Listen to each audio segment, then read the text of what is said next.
प्यारे बच्चों, in this class we study another method of learning, another theory of learning. Simple सी हम उसको बोलते हैं सूझ व अंतर्दृष्टि का सिद्धांत। देख के सीखा, देख के सीखना, किसी भी चीज़ को देख के सीखना है। ये भी किसके ऊपर आधारित है? दूसरा, इस सिद्धांत का दूसरा नाम है संज्ञानवादी सिद्धांत।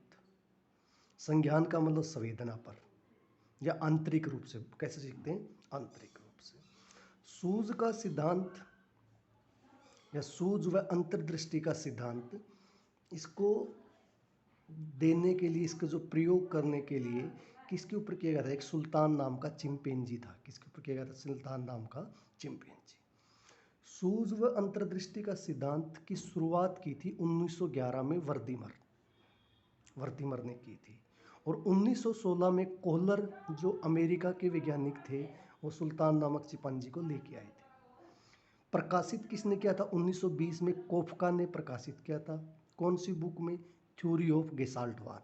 तो क्या नाम था इसका? थ्योरी ऑफ गेसाल्टवाद। तो कई बार क्वेश्चन सिंपल सा आ जाता है कि गेसाल्टवाद का जन्म कब हुआ? तो गेसाल्टवाद का जन्म गेसाल्टवादी या संज्ञानवादी था। कब हुआ था? 1920 में। इसके उपनाम कौन कौन से हैं? गेसाल्टवादी, गेसाल्टवादी सिद्धांत, या किसी को देखकर अपने मन से सीखना। जो गेसाल्टवादी सिद्धांत है, किसी को देखकर अपने मन से सीख लेता है। समरगवाद, समरगवादी सिद्धांत, संपूर्ण रूप से सारा का सारा, समरगवादी सिद्धांत भी बोल देते हैं इसको। पूर्णाकार का सिद्धांत भी बोलते हैं, पूर्णाकार का सिद्धांत। पूर्ण से अंश की ओर सिद्धांत, पूर्ण से अंश की ओर सिद्धांत, मतलब पूर्ण से अंश की ओर चलता है हमेशा सिद्धांत। तात्कालिक ज्ञान का सिद्धांत, तात्कालिक ज्ञान का सिद्धांत।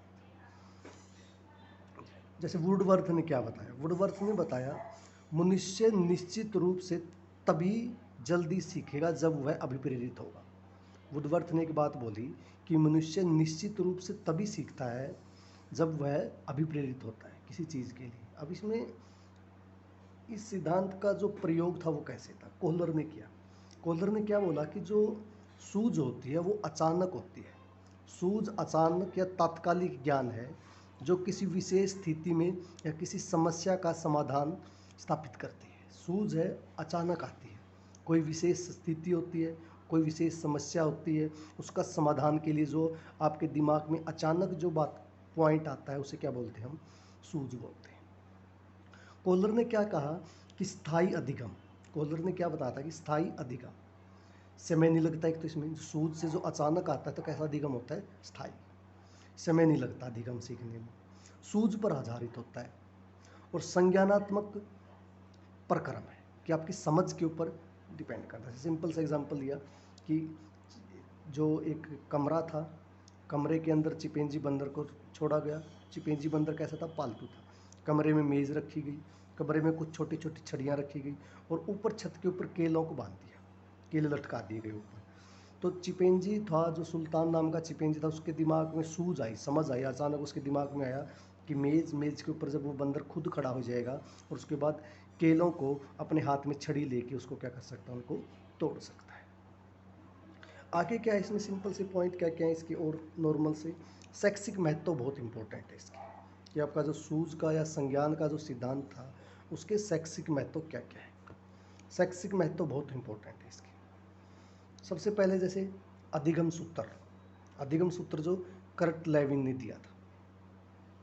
अधिगम सूत्र किसने दिया था? Kurt Lewin. तो सबसे पहले हम इसके समझ के सिद्धांत पढ़ते हैं। जो सूझो का जो सिद्धांत था, जो गेसाल्टवाद का सिद्धांत था, उसके शैक्षिक महत्व क्या क्या है।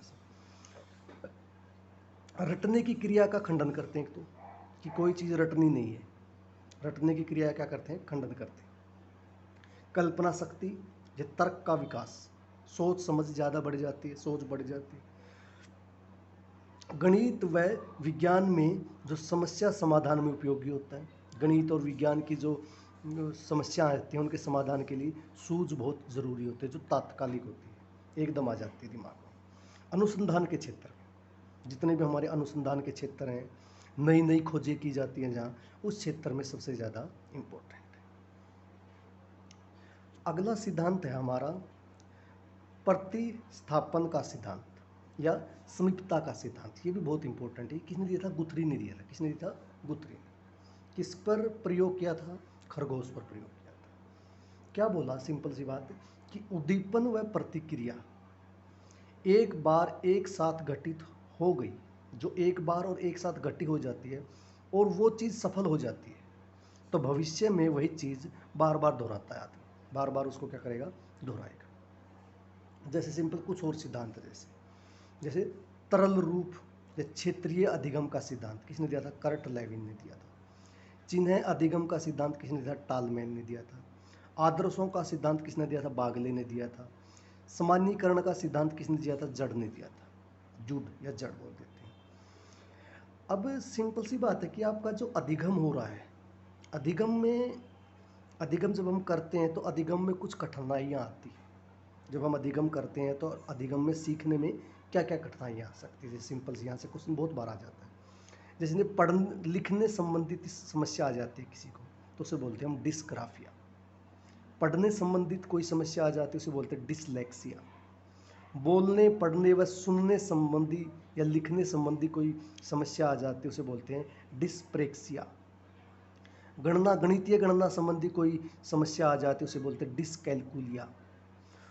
भोजन प्रवृत्ति समस्या आ जाती है, कोई भोजन प्रवृत्ति जो संबंध में, उसे बोलते हैं बुलिमिया। अवधान संबंधी कोई समस्या आ जाती है उसे बोलते हैं ADHD। और सीखने में असमानता आ जाती है उसे बोलते हैं एलेक्सिया। क्या बोलते हैं उसे? एलेक्सिया।